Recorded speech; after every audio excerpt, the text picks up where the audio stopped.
da ONU, o Sakamoto, algumas pessoas nas redes falam que Lula exagerou ao falar que Israel está matando milhões de inocentes. É exagero por parte de Lula falar isso? Lula acerta ao cobrar uma atitude responsável de Israel?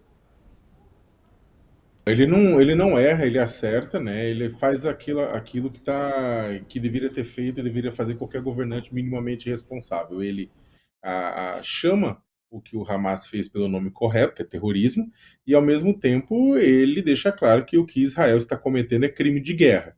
E antes que alguém surte nos comentários do YouTube, né? Gente, é simples, basta entrar na Quarta Convenção de Genebra, né, entra no texto da Quarta Convenção de Genebra, que diz respeito aos crimes de guerra. A Quarta Convenção de Genebra diz respeito especificamente a crimes contra civis. E está lá. Tudo que Israel está fazendo é quase que ele está cometendo crime de manual. Ele olha no manual e comete aquele crime. Houve um cerco que impede a chegada de água, de energia elétrica, de comida, de remédios, de produtos hospitalares, de combustíveis, né? Ela faz com que os bombardeios que Israel está cometendo em cima de Gaza sejam potencializados à enésima. Né? O que acontece é que, mas está entrando agora caminhões, estão entrando migalhas humanitárias. Né? Não era para estar entrando 20 por dia, 17 por dia, era para estar entrando 100, 200 por dia para compensar o que é exatamente o cerco que está deixando pessoas com fome e com sede. Sem água, o saneamento básico também foi para o Beleléu. Tem cólera, tem outras doenças que estão se espalhando, as pessoas estão fazendo cocô na rua. Por quê? Porque Israel pegou e mandou 1.100.000 pessoas saírem de suas casas e no norte e se amontoarem no sul, para que eles pudessem bombardear o norte sem ter o risco de serem criticados pela comunidade internacional. A questão, contudo, é que hospitais tiveram que ficar abertos porque eles estão tratando de feridos e porque os hospitais se tornaram local de refúgio, entre aspas, seguro. Não é seguro, porque nós vimos o que aconteceu no hospital de Al-Ali, né, em que 500 pessoas morreram. E não só isso, estou em contato com o pessoal da área de saúde de Gaza e devido ao bloqueio dos combustíveis, sim, mesmo com a ajuda humanitária chegando, Israel continua impedindo que combustível chegue exatamente porque fala, vai para o Hamas. O problema é que os hospitais que Israel cortou a eletricidade e a planta solar lá de Gaza não está funcionando. E o que acontece? Cada hospital tem o seu próprio gerador que consome dezenas de litros por hora. E esses geradores estão ficando sem combustível. E sem isso, não tem respiração para respirador infantil nas maternidades, não dá para fazer cirurgia. Tipo, a ortopedia o pessoal está fazendo com iluminação do celular muitas vezes. Passaram as imagens para mim que são deploráveis. Então é o seguinte, e está morrendo numa taxa de morte muito maior do que qualquer outra taxa de conflito anterior. Então, sim, Israel está cometendo crime contra a humanidade em retaliação ao terror do Hamas. Todo mundo quer que o Hamas se escafeda da face da terra. Mas para isso não precisa também levar junto o povo palestino. Lula acerta nessa discussão, acerta nessa colocação. Essa colocação ela vai ter cada vez mais apoio por parte de outras nações que veem que Estados Unidos, Rússia, entre outros países, estão mais preocupados em utilizar esse conflito para suas necessidades internas, né? Biden está de olho no eleitorado evangélico, no eleitorado judeu, pensando na eleição do ano que vem. É um eleitorado que é muito próximo de Israel. A Rússia tem suas questões na Ucrânia, entre outras. Então o pessoal está, na verdade, jogando com a vida alheia, e enquanto o Lula, na verdade, está colocando uma posição que é compartilhada por uma série de países que tem um posicionamento que, olha, precisamos resolver o conflito para que israelenses e que palestinos não morram. Essa posição do Lula, ela vai ganhar a cada vez mais apoio. O problema é que o Conselho de Segurança da ONU funciona na base do veto. E mesmo que uma resolução seja aprovada na Assembleia, né, de países, ainda assim não tem a força do Conselho de Segurança. A gente vai continuar vendo essa guerra se arrastar e ela talvez pare quando o Mustafa Barghouti, que é líder da Iniciativa Nacional Palestina, um partido político lá da Cisjordânia, me contou em entrevista na semana passada. Vai parar quando as fotos de milhares de crianças palestinas despedaçadas, né, começarem de fato a chocar e a incomodar os governantes. Ô Josias, como é que você vê esse apelo do secretário-geral da ONU para um cessar-fogo? Diz que a guerra está saindo dos limites, né? Foi o que ele falou. E há um risco enorme de ela se espalhar. E falando sobre as potências rachadas e falando sobre as pessoas sendo usadas como escudo humano. Esse alerta, esse pedido de Antônio Guterres pode trazer alguma esperança para uma pausa humanitária? Não, o alerta dele é correto, mas é inócuo, né? O Antônio Guterres, o secretário-geral da ONU, ele vem se pronunciando de forma muito adequada diante desse conflito entre Israel e Hamas. Mas as palavras dele não ecoam nos ouvidos que deveriam ecoar.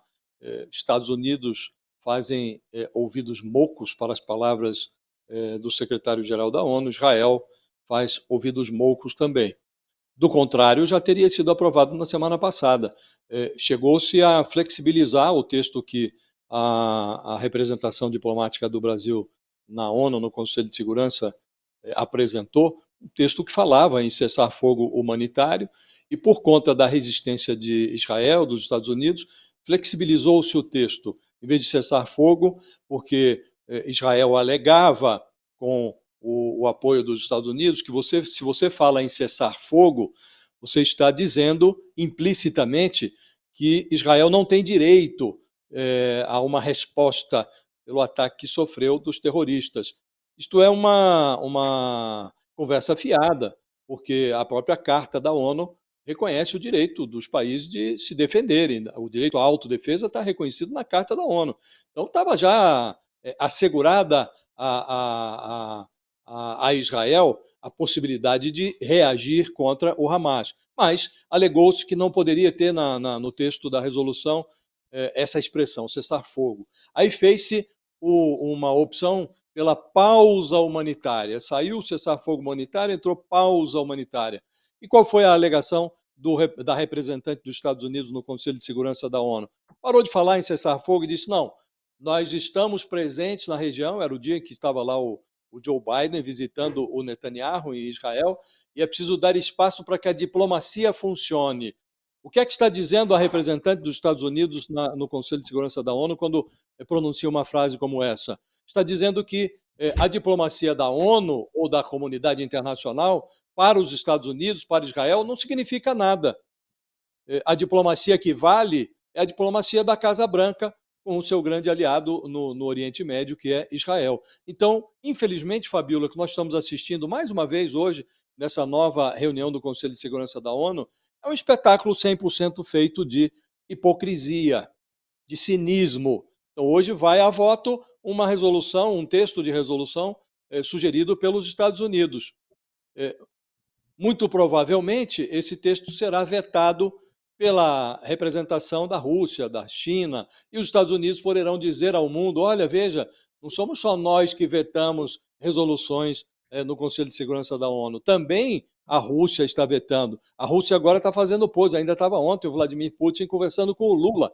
Vladimir Putin, aquele que invadiu a Ucrânia, aquele que matou inocentes também na Ucrânia, agora é um pacifista, está defendendo o cessar-fogo lá na faixa de Gaza. Conversava sobre isso com o Lula ontem. Então, Fabíola, essas relações internacionais viraram um mar de hipocrisia e é lamentável que ocorra. Dissemos ontem aqui, faltam vozes autorizadas, Fabíola, autorizadas pela credencial moral e política para falar de paz no mundo. A gente estava ouvindo aí a história do Glenn, né? Ele não tem nem informação, ninguém entrou em contato com ele, o nome dele saiu aí numa lista que a imprensa teve acesso, ele ficou sabendo pela imprensa de que ele era um dos alvos, se diz que nessa lista havia ali jornalistas, desafetos do ex-presidente Bolsonaro, e agora vem a informação de que a ABIN estava já abastecendo o Supremo Tribunal Federal com essas informações dessa espionagem ilegal há 6 meses, tanto a Polícia Federal quanto o Supremo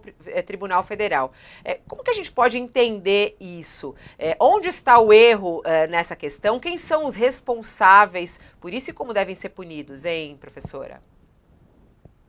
Bom, me parece algo severamente grave, né? Nós temos que trabalhar sempre com o princípio da publicidade dentro do direito E à medida em que a gente possa até conviver com procedimentos investigatórios que sejam sigilosos, a circunstância não pode tomar as vestes que tomou, de maneira que a pessoa se saiba investigada por uma notícia que por vezes é ventilada até de maneira muito informal e que ela não tem nem parâmetro para fazer a defesa disso.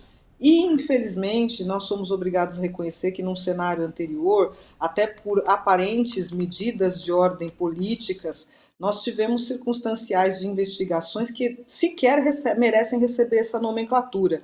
Isso porque o processo investigativo, ele tem toda uma tramitação judicial, uma tramitação legal, que alberga, evidentemente, sigilo para prestigiar que a investigação seja feita com coerência e de uma maneira que envolva um começo, meio e fim, mas é preciso que as pessoas possam ser noticiadas para apresentar um elemento de defesa quando de fato seja necessário. O que a gente tem enfrentado muitas vezes no cenário brasileiro é que notícias acabam sendo lançadas, às vezes com aparente interesse de privilegiar alguém, nós ficamos até na dúvida de quem é que seja de fato a pessoa que quer esse privilégio, e o procedimento continua de maneira absolutamente imaculada, ou seja, aquilo que começou em sigilo para tentar preservar o material investigativo, para... Tivemos um probleminha aí, que pena, acho que é na do internet, caminho, no né? áudio. E aí, os investigados passam a ser, na verdade... Voltou, Conseguimos aí? professora, Voltamos? voltou. Você falando da questão dos investigados. Voltamos? Voltamos. Então, o que me parece é que os investigados, eles passam a vítimas, né, a objetos, a alvos, quase que como com algo demarcado para se tornarem aí campos de atuação de elementos que eles sequer consubstanciam. Me parece que o erro, ele infelizmente começa a partir de uma prática adjetivada pelas autoridades. É preciso que se tenha um pouco mais de cautela, é preciso que a gente entenda o espaço do devido processo legal, é preciso que a gente admita, sim, o aspecto do espaço sigiloso que deva haver nas investigações, mas é preciso que esse sigilo ele conte com a respeitabilidade a toda a tramitação administrativa e procedimental. Não é possível que uma pessoa que esteja num outro continente, muitas vezes, receba uma notícia e não saiba sequer que tipo de linha de defesa ela tem que apresentar, porque ela não entende de onde vem esse ataque, não é? Agora, doutora Flávia, tem uma confusão entre uma investigação policial e uma espionagem, né? A lei proíbe, por exemplo, a ABIN de fazer grampos telefônicos. Eu me lembro do primeiro mandato do Lula, chefiava o GSI, um general chamado Jorge Félix, ele até propôs, olha, a ABIN tinha que poder fazer grampo sem a necessidade de pedir a intervenção da Polícia Federal, às vezes nós precisamos localizar um terrorista que está em território brasileiro e tal. Agora nós estamos diante de uma ferramenta que permite a ABIN, ou permitiu durante um período no governo Bolsonaro, localizar pessoas. Então tinha um sinal do celular, você localizava as pessoas, eventualmente daquilo podia decorrer uma espionagem presencial, a pessoa está ali, eu quero saber o que ela está fazendo, manda lá um espião para saber e tal. Agora, há um limbo jurídico, o que pode e o que não pode, o que um órgão de inteligência pode fazer e o que não pode. Agora, fica-se sabendo que vários governos estaduais, municipais, compraram a mesma ferramenta. Alguns para localizar bandido, outros porque argumentam que dá para monitorar telefone na cadeia. Esse limbo precisaria ser resolvido a seu juízo? É preciso dar mais clareza sobre o que pode ou não pode fazer um órgão de inteligência no Brasil? Imediatamente, Josias, imediatamente. Nós não podemos viver um cenário onde nós não sabemos o que esperar. Eu costumo dizer que o direito, ele não admite surpresas, não é? Nós precisamos, até para que eu conjecture o espaço de cometimento de um ilícito, eu preciso saber qual é o ilícito. E a lei define isso anteriormente. Então, a hora em que eu sou objeto de uma investigação, eu preciso saber os mecanismos que o poder público pode alcançar, quando pode alcançar e de que medida pode alcançar. Até porque, a hora em que eu tenho o estabelecimento de um espaço determinado para um ilícito, para algo que não possa ser praticado, e para os limites que também são conjecturados ao poder público, eu consigo ter medidas de reprimenda. Eu costumo dizer que nós, né, não só os brasileiros, mas o ser humano, Por vezes ele deixa de fazer as coisas não só por um contexto moral, não só por uma ideologia ética, mas sim porque existe uma vedação legal. Ele não quer ser punido, ele não quer ser penalizado. Então, à medida em que é claramente estabelecido para ele aonde estão esses limites, ele consegue, de alguma maneira, ter esses temas de freios e contrapesos. Agora, o que é muito importante demarcar no Brasil, e a gente vê um processo de muita névoa nos últimos anos, é que esses procedimentos de freio e contrapeso, e como você bem deixou claro, há uma diferença entre uma investigação policial arregimentada, correta, realizada nos termos da lei, e uma mera espionagem. Isso precisa ser realmente dissipado, porque o fato é que as leis devem ser aplicadas para todos. Infelizmente, no Brasil, a gente tem lei que pega e lei que não pega. É um cenário nosso. Mas o fato é que as autoridades e as pessoas que têm como primado serem os atores de um Estado democrático de direito precisam deambular pela forma da lei. Se a lei não é boa, nós precisamos, de alguma maneira, revisá-la, nós precisamos afastá-la do sistema. E se não existe lei, existe essa figura de um limbo jurídico, na dúvida, não se pratica um ato que pode demasiadamente expor uma pessoa a condições absolutamente vexatórias. Uma investigação como essa, a depender da informação que seja levantada, ela pode não ter, por vezes, um resultado prático num eventual procedimento. Também vai ter a possibilidade de particularidades que nada interessam ao grande público. Então nós não podemos viver nesse campo de um grande filme hollywoodiano, né? Que todos nós estamos sendo mirados por uma câmera e qualquer informação nossa pode se esvair, vazar, inclusive coisas que não interessam a mais ninguém. Então é preciso um movimento rápido de ativação do próprio legislativo. E o judiciário precisa ser a barreira para essas questões. É importante que nós encontremos no judiciário um poderoso muro que impeça a continuidade dessas atuações ilegítimas. Nós não podemos conviver com elas. E tem também essa cirurgia aí no olho, que não é uma cirurgia plástica, mas às vezes é também. Ela rejuvenesce um pouco, ele ainda está em recuperação, você vê ainda uma marca, mas fica bom, tira um excesso de pele, né? O que você achou, Sakamoto?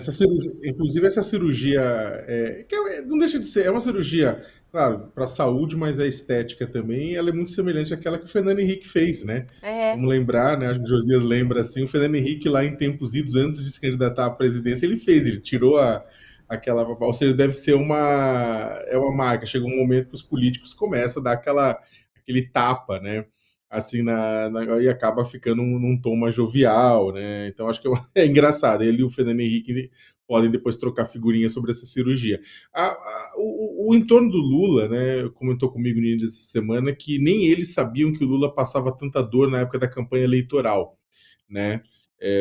O Lula escondia muito a dor, não ficava, reclamava aqui e ali durante a campanha. Depois, ao longo desse ano, foi piorando a dor e aí ele foi, na verdade, reclamando mais. Na época da campanha, ele mascarava exatamente porque ele falou, não, vamos lá, mas sem sombra de dúvida nenhuma, e não dá para ficar tomando medicamento, até porque os remédios para essa dor, eles dão uma chapada, né? Então o que acontece, como você está em campanha eleitoral, você não pode dar aquela chapada, você não pode dormir, você não pode esmorecer, então enfrenta a dor, segue e bora o barco. Então, com um ano de atraso, ele acaba fazendo essa cirurgia, né? A gente espera que ele seja bem disposto, até porque, acho que o Josias fez bem na contextualização de Brasília, né? Mas ele vai ter uma agenda muito grande fora de Brasília, porque estamos a um ano das eleições municipais. Então, a um ano das eleições municipais, está aberto o calendário eleitoral já.